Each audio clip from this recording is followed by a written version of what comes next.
খ্রিস্টান ধর্মাবলম্বীদের সবচেয়ে বড় ধর্মীয় উৎসব 25 ডিসেম্বর বড়দিন। দিনটিকে জাঁকজমকভাবে ধর্মীয় ভাবগাম্ভীর্যের মাধ্যমে পালন করা হয় সকল আদিবাসী অধ্যুষিত এলাকা মরিয়ম নগর মিশন সহ অন্যান্য ধর্মপল্লীতে। চারিদিকে নানা রঙে সাজিয়েছেন আদিবাসী পল্লীগুলোর মধ্যে মরিয়ম নগর মিশন বাঁকাকুড়া ও নওশীতে ধর্মীয় উৎসব পালন করা হয়। আদিবাসী পল্লীতে নির্বিঘ্নে ধর্মীয় উৎসব পালনের জন্য পুলিশ প্রশাসনের পক্ষ থেকে নেওয়া হয়েছে কঠোর নিরাপত্তা ব্যবস্থা।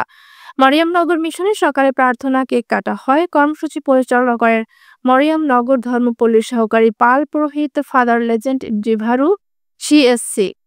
আদিবাসী পল্লীতে বড়দিনকে কেন্দ্র করে তাদের সকল আত্মীয় স্বজন একত্র হয়ে তৈরি হচ্ছে এক মিলন মেলার। দিনব্যাপী অন্যান্য অনুষ্ঠানের মধ্যে ছিল রাফেল লটারি ড্র, সাংস্কৃতিক অনুষ্ঠান। অপরদিকে শ্রীবর্দী ও ঝিনাইগাতী উপজেলার দায়িত্বরত সেনাবাহিনীর চৌকশের টিম নিরাপত্তা জোরদার করেছে।